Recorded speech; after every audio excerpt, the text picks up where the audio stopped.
Yeah, my best guess here, Anderson, is, again, as Chris stated before, accurately so, Columbine changed everything. The idea now is to not set up an initial. Dan, I'm sorry, I gotta jump in here. Let's listen. Good evening, folks. So this is the second official press conference that we'll do on this. I'm not going to go through all of the details that we went through in the first press conference, but I will say this. Since that time, we are still working on the building here at the Inland Regional Center. As officers were searching the building, we had mentioned in the first press conference that there were some suspicious devices. One of those devices is believed to potentially be an explosive device, so they're taking a very cautious, very slow approach to processing that building and rendering that safe. So I would imagine we're going to be here for several hours as the bomb squad continues to work that part. On the investigative side, we had followed up on some tips. That took us to a residence in the city of Redlands. When officers were setting up on that residence to watch it, there was a vehicle that was seen leaving that was suspected of possibly being involved. There ended up being a pursuit of that vehicle, and eventually that pursuit came back to San Bernardino Avenue between Mountain View and Richardson here in the city of San Bernardino, where the suspect vehicle stopped and there was an officer-involved shooting. We had multiple officers that were involved in the shooting. We have two suspects that are dead at the scene. One is a male, one is a female. We had one police officer that was wounded. He has injuries that are not considered to be life-threatening, and he is at a local hospital and is expected to be okay. Of the suspects that are dead at the scene, one is a male, one is a female. They were dressed in kind of assault-style clothing, I think is probably the best way to term it. They are both armed with assault rifles. They are both armed with handguns. And there's also kind of some sensitive stuff around the vehicle that they're just not real sure. They're taking a very cautious approach to dealing with the vehicle in case there's more explosives there. With that, I'm going to turn it over to Dave Bowditch with the FBI to talk about some parts of the investigation. Thank you, Chief. So first off, my name is David Bowditch. I'm the Assistant Director in charge of the FBI here in the Los Angeles field office. B-O-W-D-I-C-H. First off, we want to extend our true sadness to the families of the victims. There are many, many victims who were involved here. Some are obviously deceased. Others are wounded and being treated as we speak. This is truly a tragedy in our country, and we will continue to apply all the resources necessary to assure that both us, the Sheriff's Department, the San Bernardino Police Department, as well as the ATF, work this thing together to assure that we have chased down every lead to solve this case. Secondly, we are bringing in FBI resources. We have agents on a house in Redlands, California right now. That house, as we know, we do not know the contents of what's in that house, but previous active shooter incidents have shown us that there are times when devices are left behind. We do not have any indications there are devices to my knowledge, but we certainly are going to proceed very cautiously into that house to preserve life and limb of our employees. We're bringing evidence response teams in to work hand in hand with our state and local partners on the officer-involved shooting scenes, as well as the scene here where we have multiple victims, as well as the house.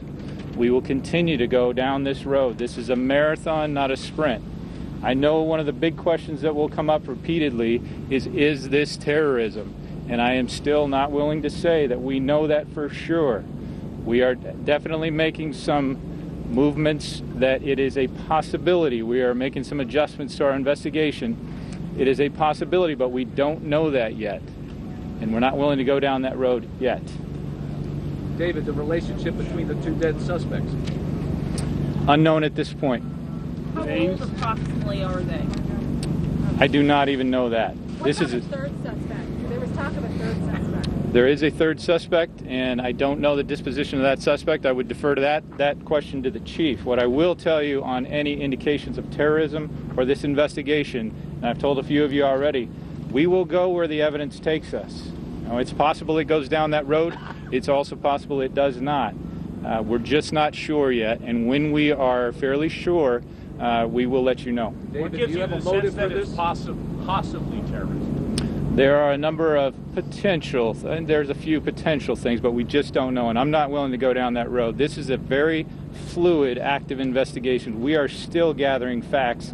All the heads of agencies that we have here, we are still gathering some of these facts ourselves, because this scene is strewn throughout the city and into another city, and it's incredibly fluid, and that's just the way these things. We'll get there when we get there. Do you have any information about the identity of the third suspect, description, age, anything? So I should have included that in my when I talked a moment ago. So as I said, we had an officer-involved shooting on Samuel Avenue between Mountain View and Richardson. There were 2 people in the vehicle. Both of those people are deceased. There was a third person that was seen running away. We do not know if they were involved. We have that person detained. I don't have any information on who that person is yet, and we certainly do not know if they were involved. It's possible that they were not. In addition to that, and the reason we put things out on social media that we asked for people to shelter in place in those neighborhoods is because there were some folks that called in and had reported that they heard somebody jumping fences, and they reported some of that activity in the neighborhood. We don't know if that was possibly responding officers, but we took a cautious approach. We locked down the neighborhood. We asked people to shelter in place, and we searched that neighborhood extensively. As of a couple minutes ago, we just got word that that search has been wrapped up.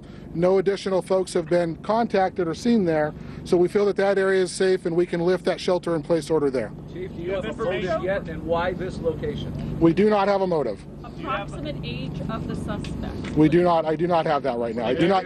Keep in mind that I said that there were some things that were causing the officers to take a very, very cautious approach in approaching those suspects, and so we just are not that far into the investigation yet. The nationality of the suspect. Is that possible? I'm sorry? Possibility these suspects might have had suicide vests or something similar? I don't know. I have not heard suicide vests, no. Do you believe that this whole situation is all clear, that people are safe, or there's still more shooters potentially out there? We feel confident about the neighborhood where the officer-involved shooting took place, that we have secured that, and there's nobody outstanding there. We're reasonably confident on that.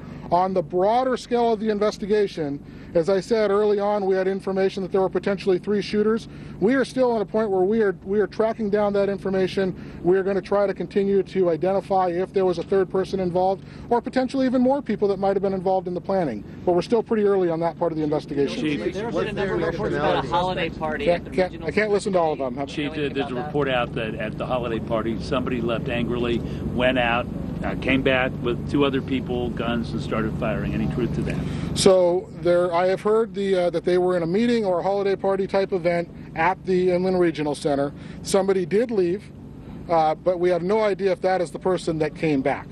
Oh, so that's a possibility then? You're Somebody did leave. There was some type of dispute or something when somebody left that party, but we have no idea if those are the people that came back. Chief, do we have any idea what kind of weapons were recovered at the point of the shootout? You said long guns initially. They were assault style weapons. Semi-automatic rifles, AK series, AR? Yeah, that type of weapon, yes. Are there explosives, sir, near that black SUV currently? There was a report that they potentially threw what was identified as a pipe bomb. I think we've rendered that device safe. It was not an explosive.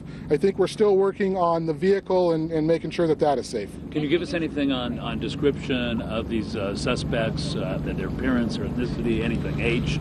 Just the way that it was described to me is, and I said this in the first press conference, they came dressed and equipped.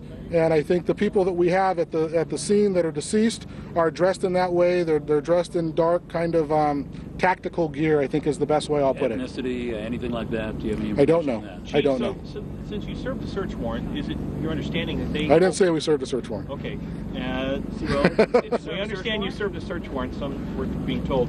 So is it your understanding that they were holed up in the general area then the whole time? They never left? No, there was information on the early part of the investigation. As we started to develop information, there was one particular focus area that we went. There were a couple, but there was one particular focus area that we went to, and it was one of those follow-ups, focus areas that led us to the house in Redlands, that led to the ultimate pursuit that led to the officer-involved shooting. It appeared they lived there. Was was at their house. The address was connected to the follow-up that we had. I don't know who the suspects are, nor do I know if that is where they lived. Chief, do you believe that the police killed the 2 people in the SUV? They were carrying assault-style weapons. I don't know the specific caliber or make or model of the gun. Chief, the arrest at Hang on, real quick. People in the SUV? There were 2 people in the SUV. Both of them are deceased. The police killed them both. One male, one female. While they were engaged in the gun battle with police officers, and we had several officers that shot at them and into the vehicle. I don't know what bullets caused their death. You have a 3rd person in custody, but you're not sure they're involved. We have a 3rd person that was seen leaving the area. He is detained. We do not know the extent of his involvement, if any. It's possible that he was not. Arrested at Aurora and Colson? The person was detained very close to where the officer involved shooting. We don't have an Aurora. Was he wearing similar clothing? I don't know. There was an arrest on Colson Street. There was somebody detained. Have they been identified? We have not identified them yet. Chief, did that person have weapons on him? That 3rd suspect that's detained? Any weapons located on that person? I don't have that Were information. there any words exchanged during this gunfire that you can speak of between the suspects and the police? I don't know. Chief, what's their nationality? Don't know. Okay, we're going to try to do another press conference sometime around 8:30, 9 o'clock. Hopefully we'll have more information for you at that time. Thank you. It's not a hat. All right. So there you just, you heard the chief, you heard the FBI. I'm going to get a reaction from our panel, but if you're just joining us, I just want to kind of bring you up to date.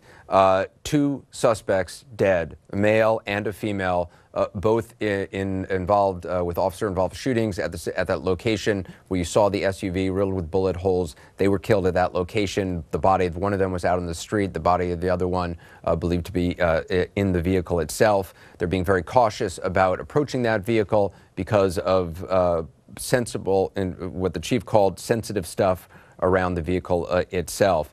Could not confirm the age, the relationship between the man and the woman, anything about their identities. Said that a 3rd person was seen running away from or leaving the scene, the area where that shooting occurred. They don't know if that person has any involvement in this, if it just happened to be in the wrong place at the wrong time, was just trying to get away, or was actually a suspect, was one of the gunmen. That person is being detained and being questioned.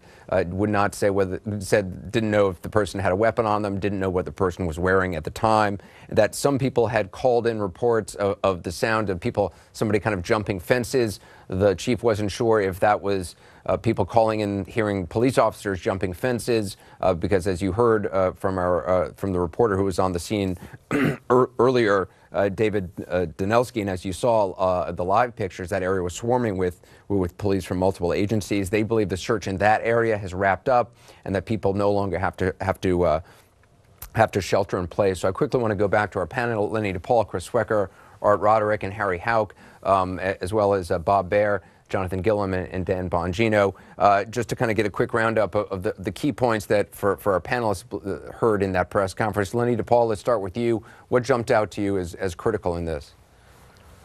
Well, I guess the good thing, Anderson, is the threat appears to be somewhat eliminated, or at least for now it is, until they do a lot of follow-up. But, having a male and female involved, the assistant special agent in charge with the FBI was kind of going down that road with terrorism, which is scary in itself. So there was a lot of pre-planning that went on with these 2. They were tactically sound. They were dressed for the occasion. They had some pretty good ammunition and weaponry involved. So they got a lot of homework to do, and who knows what's waiting for them as this investigation continues. And Lenny mentioned terrorism. I should point out the FBI official said that the terrorism is a possibility, that they're making some adjustments to the investigation. There's a few potential things that make them think it is a possibility, but he would not go down that road, would not give out any more details than that. Said they're still gathering facts, and that the chief said somebody did leave. There was some sort of a dispute at the meeting in the Inland Regional Center, where there was some sort of either meeting or a holiday party. Again, it's not clear exactly the nature of the meeting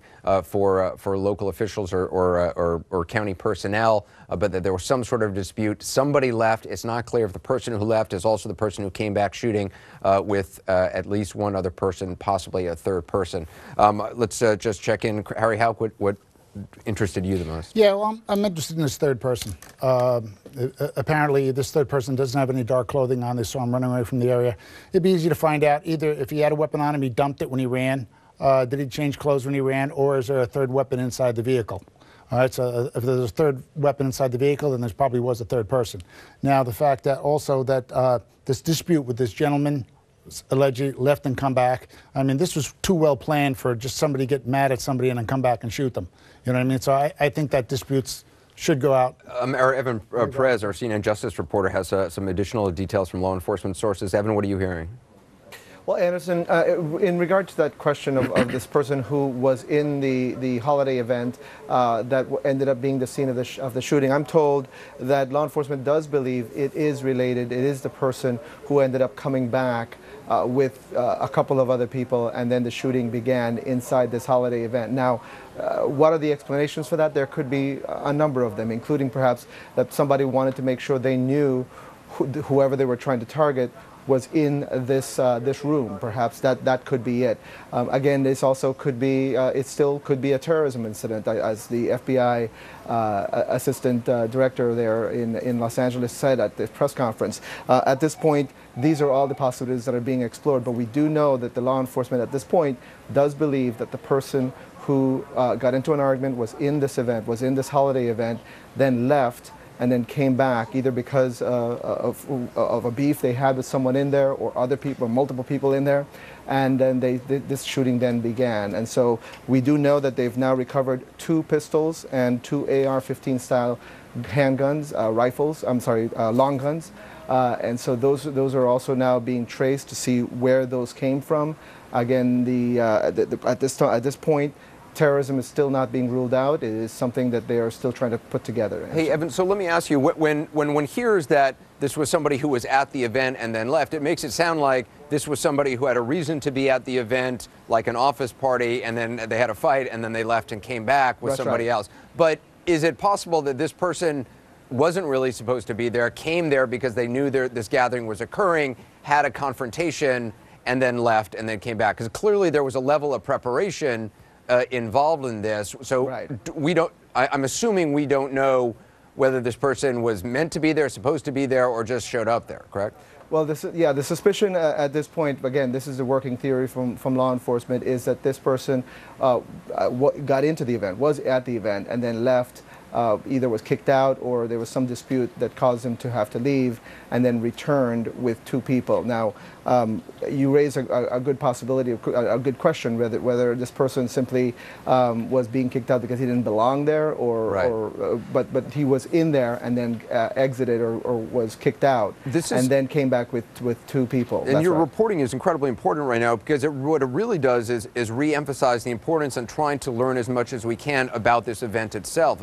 And I'm not really clear in all the reporting that we've heard so far about who was meeting here. I mean, the most it's been described to me as county personnel. Yeah, it was a county. Apparently, it was a county health employee group. Anderson. It was some kind of a county health agency that was meeting there, was having their holiday Christmas event. It was in this auditorium, which is rented out by this Inland Regional Center. And so this had nothing to do with the center itself. It just simply happened to be the scene of where this holiday event was taking place. Again, that was a county. These were county employees, health employees, and apparently it's a very large agency within the county government there that was having its event there. And again, whether or not this person belonged there, whether this person worked with that agency and simply had a beef, we still don't know at this point. Did this person have some sort of gripe with this county health agency or with a particular employee? Right, and certainly... Evan, I just got to break away for a second. Stick around, because Scott Glover... Okay, I just think it's worth noting real quick.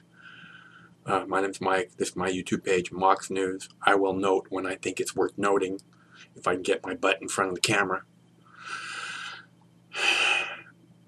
These people won't let go of this terrorist thing, right? They're like, oh, might be terrorism, might be terrorism. The reporters at the press conference are like, is this terrorism? Can you tell us it's terrorism? Is possibility of terrorism? The fucking piece of shit cop won't say, no, this is workplace violence. Clearly, we have a case of workplace violence here. They're like, he says about the pipe bomb, right? He says, oh, the explosive device that we found was not explosive. Nobody says, you know, I mean, I guarantee you they're going to keep going, oh, pipe bomb, thrown from the car. These people are full of shit. They're just, it's fear, fear, fear. You can hear it in their voice. They say, and that's really scary, or that really makes people afraid. You know, it's like, because that's what we're doing. We're working to highlight the things that make you afraid, instead of saying, this is another case of workplace violence, which is probably a lot more scary than terrorists, because workplace violence happens all the time. But these guys are like, no, we make our money from that terror war because we're terror war profiteers. We have to terrorize you. Don't forget, okay? Thanks very much for tuning in. My name is Mike. One of these days, this war is going to end. Stay cool until that day.